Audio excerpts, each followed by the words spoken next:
¿Ya? Buenas tardes a todas las personas que se conectan en este momento al conversatorio online de INRED Radio Digital Libre, que se transmite por www.inred.org. Un saludo muy afectuoso a las compañeras, las organizaciones que han trabajado con nosotros este año en el proyecto de Médicos Mundi Guipúzcoa. Hoy hablaremos sobre la salud integral de las mujeres ecuatorianas, realidades e inequidades. Para ello saludamos la presencia del doctor Hugo Novoa, es un reconocido médico salubrista ecuatoriano que pertenece a la Asociación Latinoamericana de Medicina Social ALAMES y a la Plataforma por la Salud y la Vida. Entre sus últimas contribuciones está el análisis de las inequidades de mortalidad materna, cáncer cervicuterino, y es un activista muy reconocido que ha defendido durante muchos años el derecho a la salud de los ecuatorianos y las ecuatorianas.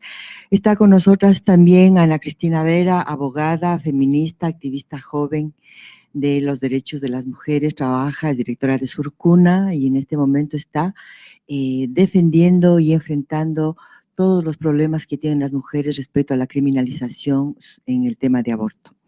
Nos acompaña también Rocío Rosero, socióloga feminista ecuatoriana, una querida compañera que ha aportado durante mucho tiempo el trabajo de la defensa de los derechos de las mujeres. Este año ha liderado el informe Sombra ante la CEDAW, que es el espacio en donde se denuncian todas las formas de discriminación en contra de las mujeres y la idea es que las prevenga. Este es un programa que lo hacemos en coordinación y con el apoyo de la Fundación INRED. La Fundación Desafío es un espacio, una ONG que trabaja el tema de los derechos, fundamentalmente los derechos reproductivos y sexuales de las mujeres, y en el marco de la ejecución del proyecto Articulación Feminista por los Derechos Sexuales y Reproductivos, vamos a trabajar esta tarde y vamos a tener la posibilidad de escuchar opiniones expertas en relación a las inequidades y a las dificultades que tienen las mujeres ecuatorianas en el ejercicio de su derecho a la salud y su derecho a ejercer su sexualidad, su reproducción de una manera adecuada. Con esta introducción y en este espíritu planteamos este panel que será difundido por www.inred.org. Recuerden enviarnos sus comentarios, nos pueden escribir a las redes sociales, en Facebook, INRED Derechos Humanos y en Twitter como INRED 1 o como @Desafío Derechos. Bueno, vamos a comenzar con nuestros panelistas. Voy a comenzar con Huguito Novoa haciéndole la siguiente pregunta. Vamos a tener alrededor de 5 minutos para desarrollar la pregunta. Luego pasaremos a la ponencia, a la respuesta de Ana Cristina y después a Rocío. Vamos a tener 2 rondas. Y la primera pregunta, Huguito, es preguntarte, decirte, tu experticia como salubrista, como investigador, hace posible analizar las estadísticas, analizar los indicadores de salud, en este caso salud reproductiva de las mujeres. ¿Qué has encontrado? ¿Cómo has analizado desde el enfoque de derechos estos indicadores que de manera general ahorita nos dicen que la mortalidad materna, por ejemplo, ha bajado? Es un indicador muy importante en el tema de la salud de las mujeres. Cuéntanos, ¿ha incrementado, ha disminuido? ¿Qué análisis has hecho desde el tema de las inequidades? Muchas gracias, Virginia, y gracias también a Desafío y a INRED por poder compartir este panel. Sí, de hecho, muchas veces las estadísticas oficiales, los datos oficiales de salud se quedan solamente en los promedios nacionales y aparentemente allí hay ciertas mejoras en varios indicadores. Podríamos coger cualquiera, la desnutrición, la mortalidad infantil, pero en el caso de la salud sexual y reproductiva, igual se puede decir que ha habido un ligero descenso de las muertes maternas, por ejemplo, o se puede decir que está bajando también la mortalidad por cáncer de cuello del útero. No es tan fácil en el caso del aborto, porque los datos oficiales del aborto son tan escasos, está escondida la realidad. Si ustedes se fijan, los datos del año 2014 aparecen apenas por allí 5 casos de muerte por aborto espontáneo y 6 por aborto no especificado, pero seguramente serán muchos otros casos que aparecen encubiertos como mortalidad materna por hemorragia o por infecciones. o simplemente no se llega a conocer. Pero, Para completar la pregunta, Huguito, ¿tú a cuál sería la respuesta, cuál sería la razón por la cual esto sucede? O sea, ¿cuál es la razón por la cual estas mujeres tienen menos acceso a la información, menos acceso a los servicios? ¿De qué depende? ¿De que haya una tasa en el sector urbano, mujeres blancas instruidas y no? O sea, la inequidad, ¿en qué se expresa? en realidad, el enfoque para analizar la situación de salud debe ser de determinación social de la salud. No podemos decir solamente que se debe a la falta de acceso a los servicios. En realidad es un conjunto de características sociales que marcan esas diferencias. Ahí está la pobreza económica mismo, ahí está los niveles de instrucción que son bajos en gran parte de la población y, por supuesto, barreras culturales. Hoy, en el caso de las muertes maternas, la mayoría están ocurriendo en los servicios de salud, inclusive en hospitales de gran complejidad. No es como hace unas décadas en que la mayoría de muertes ocurrían en los domicilios. Es decir, en general en el país se ha aumentado el acceso a los servicios de salud, pero seguramente incluso ese acceso, y estos indicadores lo demuestran, es también diferencial. Nosotros hacíamos un análisis cuando se comenzó a invertir al comienzo de este gobierno, comprando mamógrafos, tomógrafos y alguna tecnología que había estado ausente en los servicios del Ministerio de Salud Pública. Y resulta que fue notorio que las mujeres más pobres que estaban acudiendo a los servicios del Ministerio de Salud Pública fueron desplazadas por clase media, o no solo mujeres, mujeres y hombres que acudían a estos servicios de clase media, desplazando siempre a las más pobres. Es decir, los servicios es una parte, pero deberíamos analizar en conjunto toda la determinación social en la que están aspectos económicos, sociales, culturales, muy diversos, muy complejos además, ¿no? Muy bien. Ana Cristina, tomando en cuenta este antecedente y esta entrada al análisis, y tomando en cuenta que la salud de las mujeres tiene que ver con una cantidad de determinantes sociales, que no solamente es del servicio o tener lindos hospitales modernos, ¿cómo tú ves el derecho a decidir sobre el cuerpo de las mujeres? ¿Cómo las mujeres están tomando decisiones? ¿Qué desafíos tienen las mujeres actualmente cuando toman decisiones sobre su cuerpo? ¿Sí? ¿Qué problema ahorita está como emergiendo de una manera muy, muy violenta en el tema del derecho a decidir sobre el cuerpo de las mujeres, sobre su sexualidad y sobre su reproducción? Bueno, yo coincido profundamente con lo planteado por Hugo. Creo que tanto el tema de muerte materna como el tema de muerte por aborto inseguro, como de morbilidad con aborto inseguro, está cruzado por las profundas inequidades sociales que existen en este país. De acuerdo a la investigación que nosotras hemos realizado, podemos decir que las mujeres sin instrucción, las mujeres pobres, las mujeres rurales, las mujeres de pueblos y nacionalidades indígenas y afroecuatorianos son las que menos pueden decidir sobre su vida reproductiva. Y eso es absolutamente claro en todos los indicadores.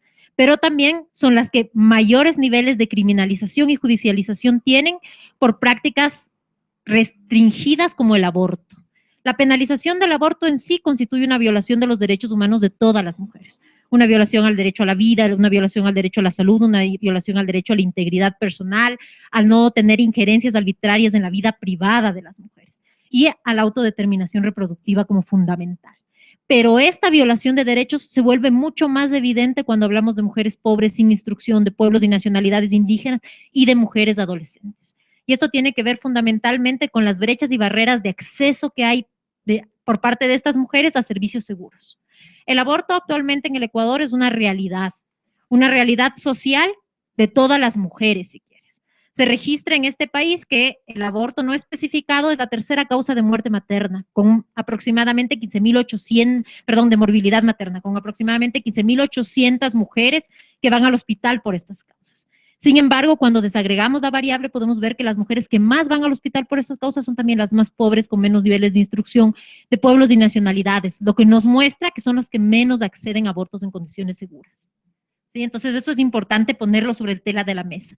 También en cuanto a las denuncias y las graves violaciones a los derechos reproductivos de las mujeres que implica la denuncia de las mujeres por abortar, podemos ver claramente que las mujeres criminalizadas son principalmente estas mujeres, las mujeres pobres, las mujeres de pueblos y nacionalidades indígenas, afroecuatorianas, y también las mujeres sin instrucción, que son las que van a los hospitales públicos a buscar asistencia después de un aborto realizado en condiciones de riesgo. Y también podemos ver que esto tiene que ver también con las brechas de acceso a la justicia. Las mujeres que pueden pagar buenos abogados, y a la vez tiene que ver con la profunda misoginia que existe en el sistema judicial y la profunda moralidad. Las mujeres son juzgadas por tomar decisiones sobre su vida reproductiva. Y uno de los datos que nosotras vemos y que nos parece alarmante es que muchas de las mujeres judicializadas por aborto lo son por abortos espontáneos. Basta con que una mujer llegue con un sangrado al hospital para que pueda ser denunciada y para que sea judicializada, aún de formas ilegales. Por ejemplo, se las judicializa por flagrancia cuando nunca casi hay flagrancia en un aborto, y para que sean condenadas. Esto tiene que ver con una visión moral, misógina y patriarcal del sistema de justicia, donde ni siquiera se aprecian los debidos procesos, donde no se aprecian las pruebas debidas, ni todo lo necesario para un proceso penal adecuado. Entonces, yo creo que es importante dejar claro estos dos factores. Por un lado, son las mujeres con menos acceso a recursos económicos, sociales, las que menos pueden acceder a servicios seguros, las que menos pueden tomar decisiones en condiciones seguras sobre su vida reproductiva. Esto también se evidencia en las brechas de fecundidad, son las que más brechas entre la fecundidad deseada y observada tienen, pero a la vez son las que son criminalizadas. Las mujeres que van a la cárcel son las mujeres pobres, de pueblos y nacionalidades indígenas, y son las que enfrentan un sistema judicial absolutamente misógino, que yo considero que también desigual, no le trata igual el sistema judicial a una persona empobrecida que a una persona de clase media o de clase alta, y además misógino, ¿no? Que tiene que ver con ir constantemente forzando a las mujeres al control social de su cuerpo. ¿Nos podrías dar un ejemplo, Ana Cristina, de un caso concreto, tal vez de un caso que te haya llamado la atención en relación a la judicialización de mujeres que van a pedir que les salven la vida, porque es a esos que tienen derecho? Exactamente. Bueno, Virginia, verás, en el tema de judicialización por aborto hay varios derechos que se violan. Uno de los fundamentales es el secreto profesional que tienen los médicos y los profesionales de la salud, que tienen que garantizar la protección de la persona que va a buscar atención en salud sobre cualquier otra cosa. Y eso no se está garantizando. Sobre los casos, por ejemplo, yo te voy a contar ahora dos porque son muy distintos e implican formas de criminalización diferente, que creo que es importante que se conozcan. El primero es el caso de una mujer, voy a llamarla María, por la protección de confidencialidad de sus datos. María es una mujer esmeraldeña, de 21 años de edad, que va al hospital un lunes por fuertes dolores en su estómago y por un fuerte sangrado. María no sabía ni siquiera que estaba embarazada, y después de hacerles el chequeo llamaron a la policía sin decirle ni siquiera que ella estaba embarazada. Cuando fue judicializada, María tenía 7 semanas. Después, de una manera ilegal, la entrevistaron en el hospital sin siquiera a darle primero atención en salud. Esto es una forma de tortura, trato cruel, inhumano y degradante contra María, ¿no? Y posteriormente a esa entrevista, le dieron los servicios de salud y le hicieron la audiencia de apertura de instrucción fiscal, donde se le dio prisión preventiva por 4 meses. María es una mujer, además, muy empobrecida, que trabaja en un café internet y que se le paga por horas, y que mantiene sola a un hogar conformado por su madre, que tiene esquizofrenia, y por su hijo, que tiene discapacidad mental. Entonces, el encarcelamiento de María tiene una serie de consecuencias sociales para ella, para su familia y para la sociedad en general, ¿no? Que son muy graves. María es declarada inocente al final, porque nosotras con otras organizaciones de mujeres logramos mostrar todas las ilegalidades existentes en el proceso y que se nuliten. Sin embargo, pasa 4 meses en prisión, su hijo en desprotección, su madre en desprotección, porque tampoco recibían servicios de salud, ¿no? Y eso es muy importante. El segundo caso que yo quería conversarte es un caso que nos llegó la semana pasada, es un caso muy grave. Es un caso de una mujer que es criminalizada porque su hija tiene un aborto. Esta mujer llega al hospital con su hija de 13 años que había usado misoprostol para autoinducirse un aborto y es denunciada a la policía. Esta mujer ahorita se encuentra presa y procesada por aborto no consentido, como que ella hubiera obligado a la niña a abortar, cuando en todas las declaraciones que hace la niña, que además debería ser una sujeta de protección especial al ser adolescente y al tener todas una serie de condiciones de vulnerabilidad, como que su embarazo es producto de una violación, porque en este país los embarazos en niñas menores de 14 años son producto de violaciones. Sin embargo, en vez de darle protección especial a esta niña, en vez de garantizar sus derechos, en vez de garantizar su protección, lo que hacen es meter presa a su madre, aun cuando la niña ha dicho en reiteradas ocasiones que ella le pidió ayuda a su madre después de haberse intentado provocar un aborto para salvar su vida. Entonces, este es el nivel de la injusticia. Y estas son las mujeres, como yo te decía, más pobres, las que van a los servicios públicos. Okay. Rocío, el derecho a decidir sobre el cuerpo, sobre la sexualidad, se ejercen en cuerpos concretos. Hemos tenido 2 intervenciones que nos dan cuenta de aspectos específicos de vulneración de derechos en esta dimensión de lo que es la salud sexual y la salud reproductiva. Más allá de estos derechos específicos, ¿cómo ves tú, cómo evalúas tú la salud, los derechos de las mujeres ecuatorianas, tomando en cuenta que fuiste parte de la delegación a Ginebra para presentar el informe Sombra al comité de la CEDAW? ¿Cómo evalúas la situación de las mujeres en el Ecuador? Bueno, realmente lo que han dicho mis compañeros de panel nos da una serie de elementos para señalar que esas inequidades y esas discriminaciones no solo que son problemas estructurales de un modelo económico, social, político y cultural, que están arrasando no solamente con los cuerpos, sino con la dignidad y con la vida de las mujeres ecuatorianas, con la libertad, con su libertad, con la capacidad de decidir, por supuesto sobre su propio cuerpo, pero también de decidir en todos los ámbitos de la vida, en el ámbito laboral, en el ámbito profesional. Hay un conjunto de patrones que están vigentes, patrones socioculturales, misóginos y machistas, que hacen posible una escalada de violencia machista en la que justamente vemos que otro de los grandes áreas de problemática es la violencia de género contra las mujeres. Y en realidad hay que hablar de violencias de género en plural contra las mujeres. Y hay que decirlo porque a veces, en la Constitución del 2008 nos puso ese truco, hablar de género como ya incluir, digamos, a las mujeres, lo cual ha invisibilizado a las mujeres. Por eso nosotras, desde el movimiento de mujeres, hemos hecho un esfuerzo por recuperar la categoría de derechos humanos de las mujeres, de nuestros derechos específicos, así como de las obligaciones que tiene el Estado ecuatoriano a partir de los compromisos establecidos en los diferentes instrumentos internacionales, de velar, de garantizar y proteger el conjunto de derechos de las mujeres. Decía yo entonces que hay un modelo económico, cultural, político, en donde la violencia es como el otro pivote fundamental de esas discriminaciones, violencia que se da en el ámbito personal, familiar, en la escuela, en la calle, en el espacio público, y hemos visto estos días de una manera cruel y cruenta la condena a las mujeres que están participando en política, las mujeres que va desde la ridiculización de las propias asambleístas del partido de gobierno hasta la paliza que le acaban de echar el día de hoy a una compañera asambleísta del movimiento plurinacional Pachacuti. Inaceptables todas las violencias, porque son inaceptables todas estas formas y tratos discriminatorios que están minorizando a las mujeres. Quiero decir que entonces esas violencias naturalizadas por una gestión, por un modelo político, por un estilo de gobernar, se han naturalizado en el país. Y se ha naturalizado además la exclusión. Todas estas exclusiones de las que ustedes están hablando, o hemos hablado esta tarde, es como ya parte del paisaje. Debería alarmarnos profundamente el hecho de que ya solo el hecho de ser mujer es una verdadera amenaza.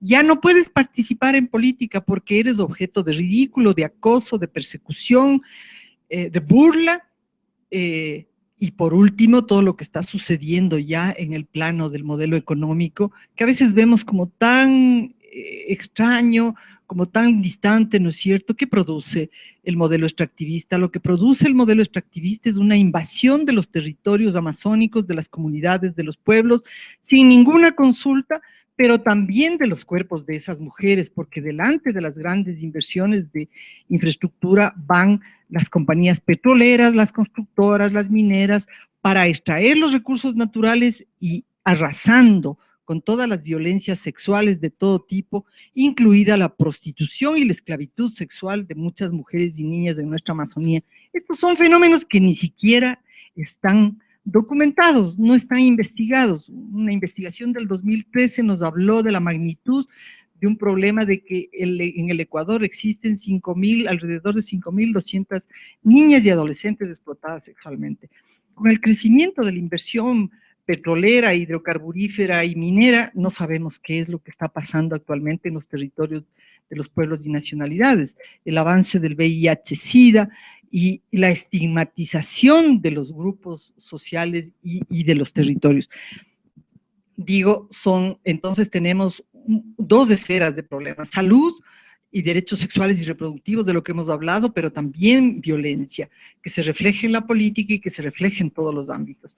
Hay otros problemas de acceso a los recursos y que tienen que ver con el empoderamiento económico. Bien difícil que mujeres que siguen siendo excluidas del sistema educativo para hacer cierto tipo de tareas que piensa el jefe, el padre, el presidente, el rector,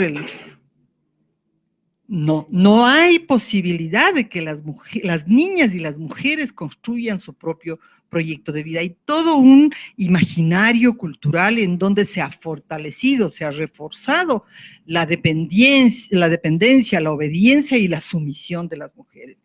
Y esto es inaceptable. Nosotras hemos hecho varias campañas a lo largo de estos últimos meses y hemos dicho insumisas y rebeldes precisamente por eso, porque no estamos de acuerdo con seguir reproduciendo este sistema patriarcal y misógino que nos excluye, que nos mata, que nos persigue, que nos criminaliza por todas las razones. El trabajo es otro problema fundamental para las mujeres. Sin autonomía económica, sin posibilidades de ingresos, las mujeres difícilmente podemos jugar un rol a plenitud, y eso está dado también y se refleja en el hecho de que cada vez menos mujeres pueden hacer carreras técnicas no tradicionales, en el hecho de que hay mujeres que están recibiendo por el mismo tipo de trabajo menos salario, alrededor de un 20 a 25%. Esto en el Ecuador de ahora, en el que se dice que ya cambió, se siguen percibiendo esos diferenciales salariales, y esto nos debe alarmar. Pero quizás lo más importante de decir en este panel es que hemos vivido un fenómeno político grave, en extremo grave, porque este sistema patriarcal ha penetrado tan profundamente el modelo político, que ha ido desresponsabilizando paulatinamente al Estado de sus obligaciones respecto de los derechos de las mujeres. Y yo quiero solamente traer varios ejemplos a colación. La ley de maternidad gratuita, la supresión con el cuento de que ahora en el Estado moderno ya todos transversalizamos género y todo el mundo hace todo. Entonces, aquellos recursos que estaban destinados a la salud sexual y reproductiva, aquellos recursos que estaban orientados a la inversión en métodos anticonceptivos, ahora ya no existen. Dependerán de la buena voluntad del director de turno, de la ministra o del subsecretario de turno. Es que podemos dejar que sea de la voluntad de cada gobernante. No, el Estado tiene una obligación que tiene que cumplir, y por eso en la década de los 90 creamos un conjunto de mecanismos de acción positiva para proteger los derechos de las mujeres. Eso se ha eliminado ahora, igual que se eliminó el capítulo entero, un título entero de la ley de violencias, igual con la novelería de que ya el Código Integral Penal penaliza la violencia contra las mujeres como delito. Primero, que no todas las violencias son delitos. Y segundo, que lo que hace eso es producir un efecto que es absolutamente adverso y negativo en contra de las mujeres. Las mujeres ya no quieren hacer la denuncia porque dice: mi marido va a ir a la cárcel y no voy a tener posibilidad de reclamo alguno. Entonces, ¿qué es lo que sucede? Se incrementan los grados de violencia, se incrementan los femicidios. Entonces, la desresponsabilización del Estado es una tarea, digamos, es una cuestión política, de decisión política que este gobierno ha asumido y que es muy nociva para el conjunto de derechos de las mujeres. Un tercer elemento ahí es el desarmaje completo de la institucionalidad para proteger los derechos de las mujeres. Y esto también es grave, porque entonces si no hay un deudo, si no hay una persona que esté vigilante de la rectoría de las políticas, de los presupuestos, de que se hagan, de que se cumplan, de que el plan del buen vivir en todas sus áreas, el cambio de la matriz productiva en la educación y la interculturalidad, incluya los temas de género, no va a haber posibilidad de que las cosas cambien. Esto no es tocar una campana y decir ya cambió. Necesitamos un cambio cultural muy fuerte. Estamos ante un conjunto de desafíos que es enorme en todos los ámbitos de la vida de las mujeres. Y en ese sentido, nosotras hemos hecho una causa común, hemos conformado la Coalición Nacional de Mujeres. Por ahora estamos 19 organizaciones. El objetivo inicial era solamente hacer el informe sombra, digo solamente, fue una tarea grande, muy importante, pero luego de que sucedió con la Estrategia Nacional de Planificación Familiar, decidimos colectivamente que no éramos solo para el informe sombra, que nos quedamos como coalición y que vamos juntas a seguir luchando para reivindicar nuestros derechos. Gracias, Rocío. Huguito, tenemos la información, somos parte de la Plataforma por la Salud y la Vida. Sabemos y estamos conscientes y participamos del movimiento por los derechos en salud del pueblo ecuatoriano, la Federación Médica, la Confederación Médica, todas estas organizaciones ligadas a la salud están activas y estamos formando parte incluso como coalición, como frente. ¿Qué desafíos y qué acciones son los más importantes en este espacio, tomando en cuenta que la plataforma es un espacio que está muy activo, se está reuniendo, pero qué desafíos, aparte de los que hemos hablado esta tarde, que tienen que ver con la salud de las mujeres, tiene la plataforma para luchar y defender el derecho a la salud? Gracias, Virginia. Realmente en salud pública, en el campo de la salud, hemos visto en los últimos años en el actual gobierno un retroceso en aspectos fundamentales. Hay un retroceso, diríamos, en la salud pública en general. Por más que se haya construido hospitales nuevos o se haya repotencializado algunos de esos hospitales o centros de salud, por más que se haya incrementado algún personal de salud, eso no es garantía de derecho a la salud para la población. Muchos de esos servicios inclusive no tienen los suficientes recursos humanos, o hay el conflicto también con la expulsión con diferentes mecanismos de trabajadores experimentados, trabajadores y trabajadoras que tenían muchos años de haber estado en el Ministerio de Salud Pública y otras instituciones públicas, a veces reemplazados con profesionales extranjeros que no tienen la formación que se requiere para trabajar en el país. Pero también se ha visto esa desarticulación de muchos procesos participativos en salud. Ya decía Rocío lo de la Ley de Maternidad Gratuita y Atención a la Infancia, que también implica la desaparición o llevar a la mínima expresión a las organizaciones que existían en torno al cumplimiento de la ley, los comités de usuarias y usuarios de la Ley de Maternidad Gratuita y Atención a la Infancia casi no existen. Hay un afán desde el Ministerio de Salud Pública de cooptarles. En varias provincias hemos visto ese esfuerzo de cooptar a dirigentes en ese proceso. Y en otros casos simplemente dejaron de funcionar, pero no es el único ejemplo. No se ha realizado desde el año 2009 los congresos por la salud y la vida. Hay una desaparición de los consejos cantonales de salud, que habían alrededor de 100 consejos en todo el país. Y por último, se ven también en el campo también de los derechos de los trabajadores, también una estigmatización, una persecución. La forma en que se han sentido los empleados públicos del Ministerio de Salud Pública ha sido grave, una persecución a todos los trabajadores antiguos, varias formas de despido de manera ilegal, y de manera particular, tal vez ha sido notorio en el país cómo la Federación Médica y otros profesionales de la salud agrupados en la Confederación de Profesionales de Salud han sido perseguidos de diferentes maneras. Inclusive llegó algún rato el presidente en alguna de las sabatinas a poner a uno de los dirigentes su foto ahí y con algunos signos como para que le linchen, ¿no? Para que quien le vea en las calles le pueda pegar, como lo han hecho ahora con Lourdes Tibán, y así se hace con muchos de los dirigentes. Entonces, frente a eso, como decías, Virginia, más de 20 organizaciones de diverso tipo, gremiales, organizaciones que han estado trabajando en temas diversos de derecho a la salud, inclusive en temas ecológicos, de medicina tradicional, en campos muy diversos, hemos decidido constituir una plataforma por la salud y la vida. Y además rescatar estos espacios que eran los congresos por la salud y la vida. Por eso estamos organizando para noviembre un 5º Congreso por la Salud y la Vida, después de que el gobierno ha dejado de organizarlos. En este congreso que se va a plantear para el 14 de noviembre aquí en la ciudad de Quito, se plantean 4 líneas de trabajo. Primero que en el lema se trata de posicionar lo de la resistencia. Tiene que estar ahí tanto los derechos de los trabajadores como también de la población a la salud, y estamos viendo un término, un lema como salud en la resistencia que nos aglutine a todos.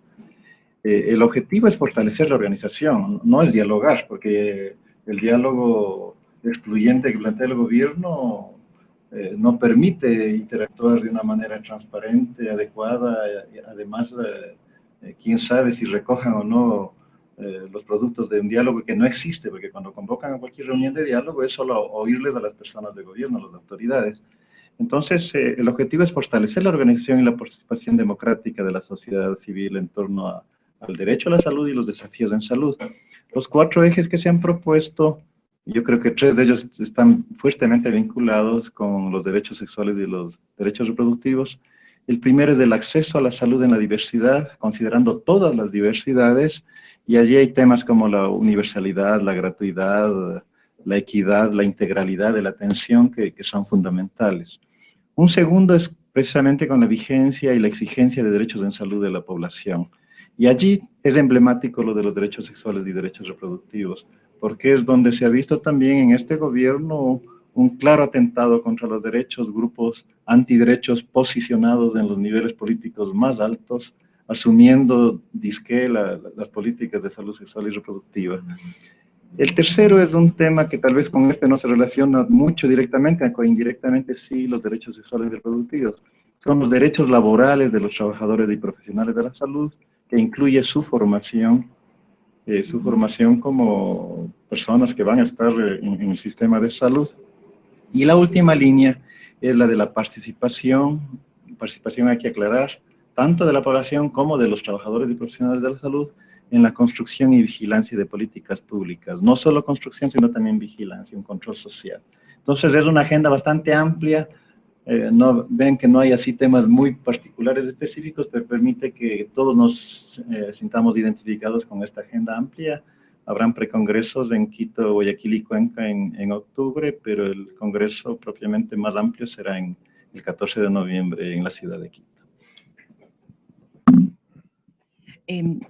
Creo que es bien importante plantear que estamos viviendo un momento muy importante en la elaboración de políticas públicas, y un tema fundamental de la plataforma y del movimiento por la salud y los derechos de la salud en resistencia es incidir en la elaboración del Código de Salud.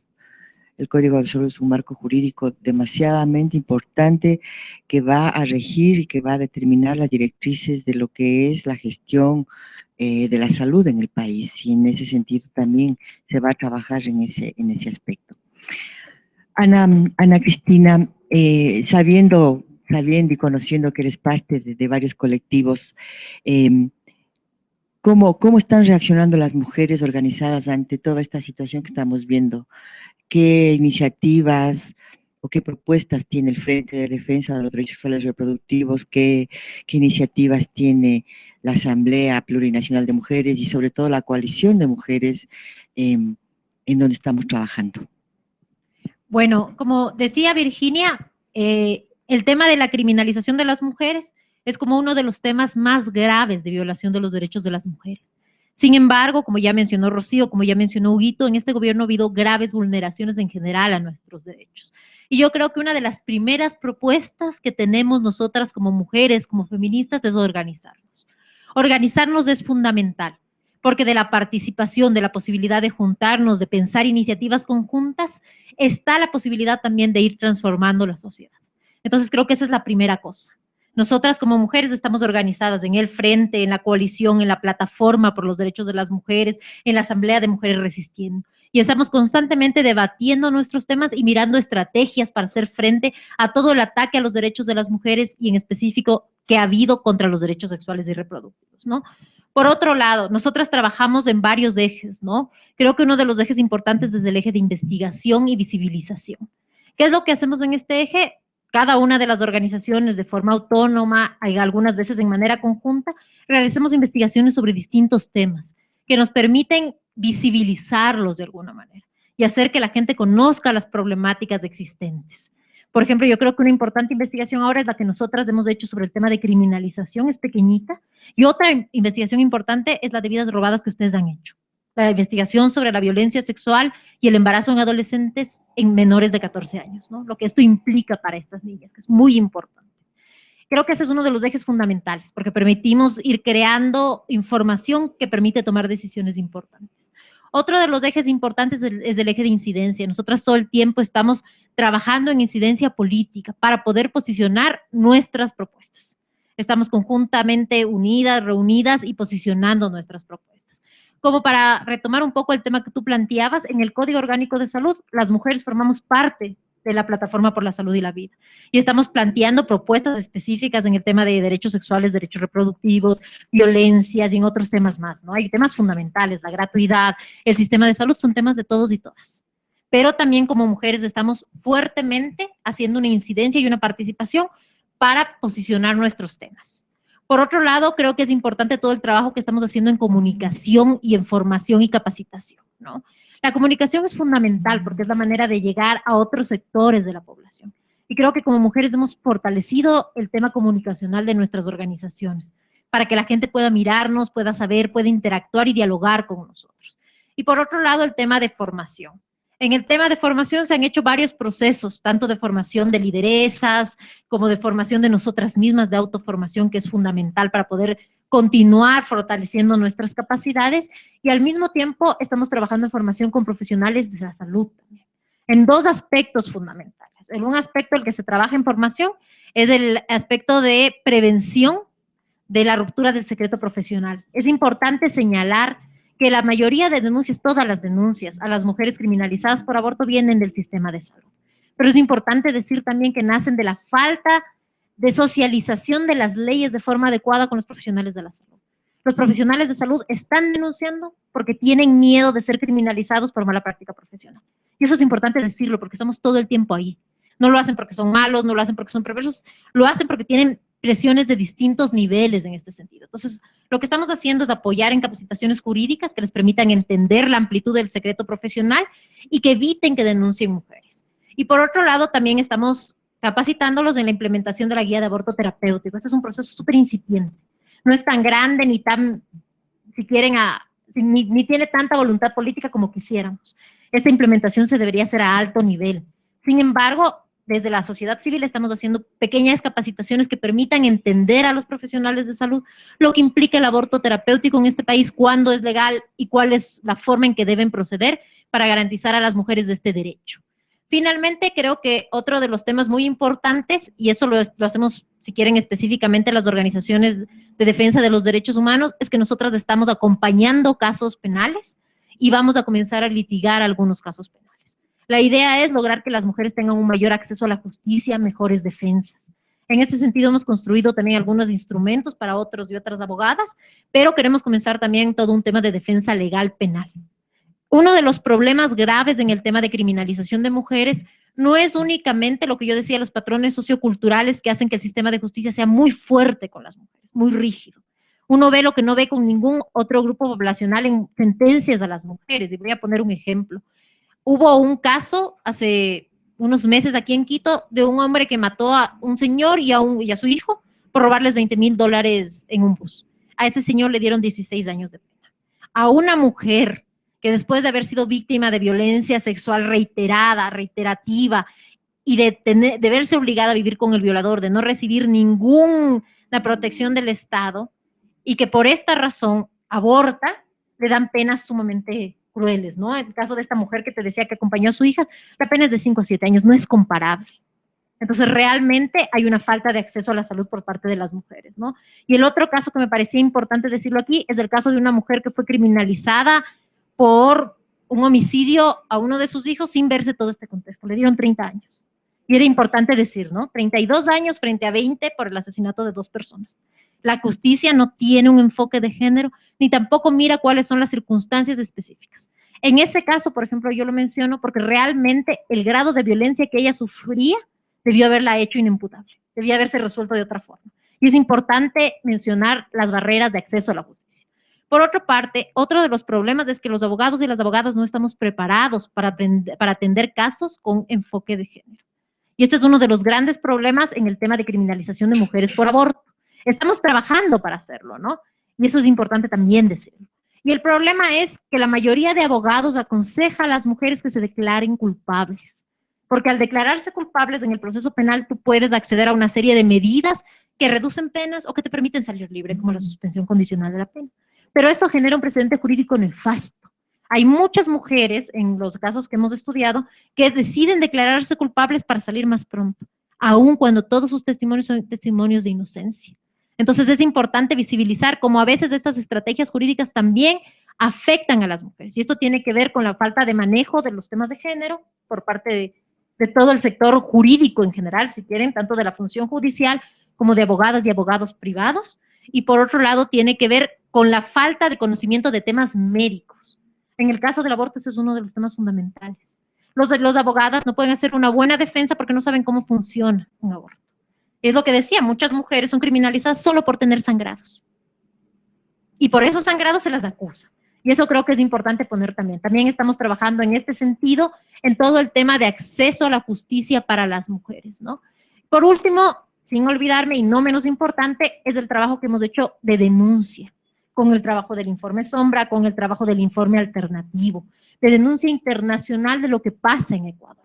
Y estos trabajos han sido muy importantes. En el tema, por ejemplo, de criminalización, hemos logrado que la CEDAW dé una recomendación al Estado, que consiste en que tienen que fortalecer los conocimientos de profesionales de salud sobre el secreto profesional y que tienen que garantizar que guarden el secreto profesional. Nuestra ley al respecto también es muy clara, sin embargo no se cumple. La otra recomendación importante es la implementación de la guía de aborto terapéutico como una medida fundamental para garantizar la salud y la vida de las mujeres. Y la tercera, que me parece súper importante en este momento, es la despenalización de todos los casos de aborto por violación. El mantener penalizado el aborto por violación no es solamente un tema de injusticia social y de violación de derechos grave, como es en sí la penalización del aborto, sino es un tema también de tortura, trato cruel, inhumano y degradante. La Corte Internacional contra la Tortura se ha pronunciado al respecto y dice que obligar a una mujer a continuar un embarazo que no desea y que es producto de una violación es tortura. En este país se tortura a gran parte de la población de mujeres. Las mujeres violadas que no pueden acceder a servicios de salud adecuados ni abortos que permitan de alguna manera, si quieren, dar medidas de reparación frente a la violencia sexual que han vivido. Gracias, Ana Cristina. Solamente para complementar, hay que decirles a quienes nos están viendo y escuchando que no solamente el comité en la CEDAW, que es el comité que está en contra de todas las formas de discriminación, ha recomendado al país despenalizar el aborto en caso de violación. También lo hizo el Pacto Internacional por los Derechos Económicos, Sociales y Culturales. Sin embargo, el país desoye esas recomendaciones. Y en este contexto y con todo lo que hemos dicho, Rocío, y sabiendo que los problemas, todos los problemas son prioritarios, sabemos que el movimiento de mujeres en este momento se está articulando, está haciendo un esfuerzo por vencer los nudos críticos que tiene. ¿Cómo estás viendo tú este proceso de confluir en el movimiento de mujeres? ¿Qué nudos críticos ves? ¿Qué ejes crees tú que deben articular el trabajo del movimiento de mujeres en momentos como estos, de donde es tan necesaria la organización, la articulación, la coordinación, no solo entre las mujeres, sino con otros espacios como la plataforma, por ejemplo, por la salud y la vida? Sí, bueno, efectivamente, los retos que tenemos en la actual coyuntura son grandes y enormes y no se refieren exclusivamente a los derechos de las mujeres, sino a cómo insertar esos derechos y nuestra agenda en la agenda de los movimientos sociales, de los movimientos políticos, de los partidos políticos, de las mujeres políticas. No sacamos nada con tener paridad de género cuando las mujeres no nos representan, las que llegan al poder, a los espacios de toma de decisión, no se hacen cargo de la agenda de las mujeres. Necesitamos visibilizar entonces, y este es un proceso que tiene, en primer lugar, el desafío de identificar cuáles son esos niveles de incidencia en los que queremos actuar de manera conjunta, y de hecho ya existen algunos de ellos, han existido históricamente, todo el ámbito de la legislación, por ejemplo.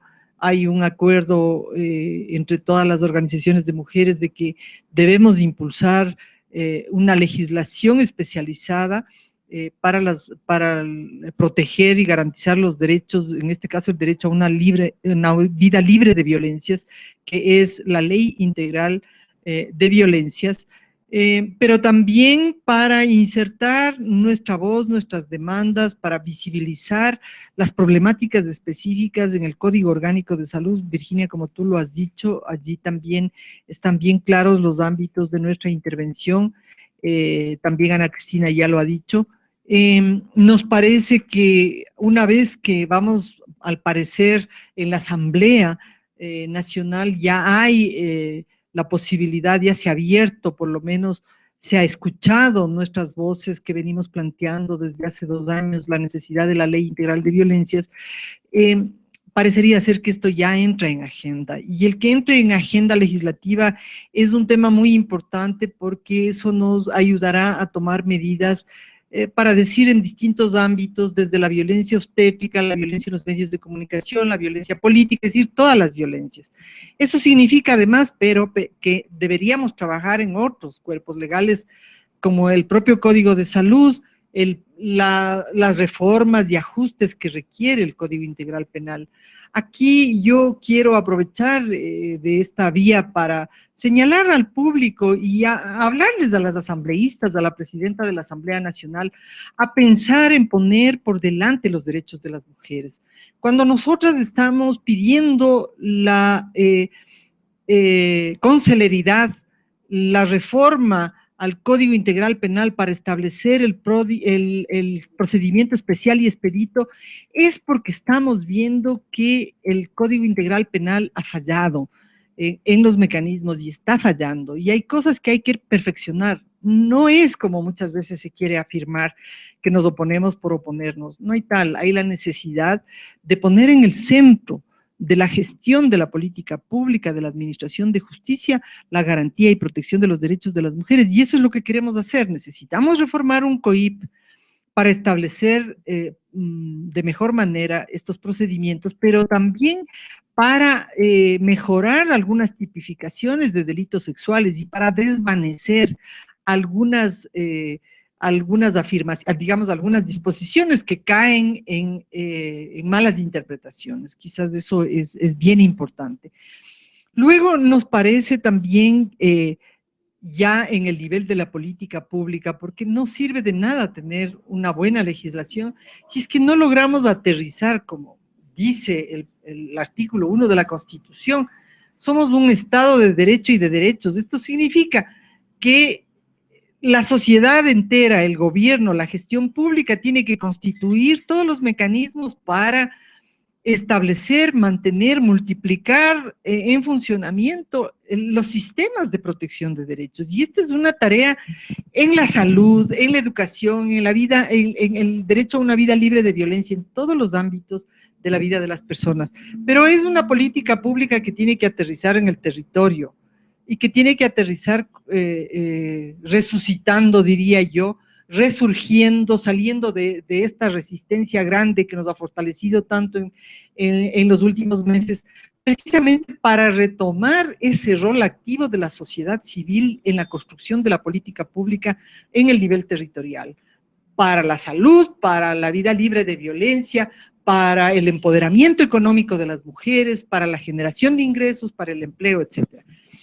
Entonces, tenemos por un lado incidencia política, incidencia legislativa, pero también tenemos la necesidad de una incidencia en la clase política. Viene un proceso electoral, necesitamos unos interlocutores informados y eso es parte de nuestra actividad muy importante en los próximos, por lo menos, 24 meses. Por supuesto que el cabildear, el ponernos de acuerdo, el continuar los diálogos que hemos iniciado en los distintos niveles, en medio de las movilizaciones, pero también en otros espacios, a través de la construcción de informes, a través de la construcción, como lo señalaba Ana Cristina, de investigaciones que se hacen en las diferentes organizaciones y ONGs que trabajamos los derechos de las mujeres. Todo esto ha ido creando un cúmulo de conocimientos que necesitamos también visibilizarlo, que necesitamos ponerlo a la luz pública por todos los medios. Ahora que nos arrasa la propaganda política del gobierno, porque no es ni siquiera, digamos, es una propaganda para mantenerse, ni siquiera es información. Si fuese información, por lo menos, sobre cómo las mujeres pueden acceder a la justicia, o cómo es el derecho a una vida libre de violencia, o cómo hacer en el caso de que haya violencia física, psicológica o sexual, o cómo hacer cuando hay un caso de acoso laboral. No, eso no existe, eso no está en los medios, no hay información, no importan los derechos, lo que importa es la propaganda. Entonces, nosotros estamos muy conscientes de eso y por eso queremos crear formas y medios de comunicación que ayuden a visibilizar todos estos aportes que hemos construido colectivamente, desde la base, con la academia, muchas veces con el aporte de varias universidades, ahora que se abre esa puerta tan importante, que siempre ha existido, unas veces más orgánica que otras, pero este tema de el trabajo con la comunidad, nosotros pensamos que es importantísimo. El rol de la educación, el rol de la clase política en el cambio de la cultura, del patriarcado, es también otro de los elementos fundamentales. Trabajar con medios de comunicación es igualmente una tarea central, lo hacemos cotidianamente cuando vamos a las entrevistas, pero quizás hace falta un trabajo mucho más sistemático para lograr que toda esa gran tarea que tenemos por delante de cambio cultural es importante que continúe. Para ir concluyendo, me gustaría que Ana Cristina y Hugo nos den un minuto de un mensaje final, tomando en cuenta todo lo que hemos dicho para luego cerrar. Tal vez yo como hombre que estoy en este panel, el mensaje que puedo darles a los otros hombres que hemos estado tan alejados de la lucha por los derechos fundamentales como son derechos sexuales, derechos reproductivos. Yo creo que esa discusión sobre las nuevas masculinidades que puedan un rato tapar esas taras de las viejas masculinidades es un desafío para nosotros, es un compromiso de introducirnos también en esa lucha.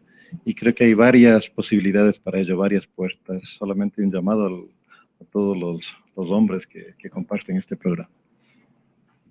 Bueno, yo quiero terminar diciendo que creo que es fundamental que asumamos esta lucha como una lucha colectiva y que es fundamental que nos sumemos a estos procesos y nos organicemos. Olvidé decir que las mujeres también estamos movilizadas y creo que eso es fundamental. Y creo que movilizarnos es lo que este programa y este tipo de iniciativas quiere. De distintas maneras, movilizar nuestras conciencias, volvernos más críticos y hacernos actores de nuestras vidas. Y entonces yo creo que la forma de cerrar es invitarles a todos y a todas a ser actores de sus propias vidas y ser actores del país que queremos.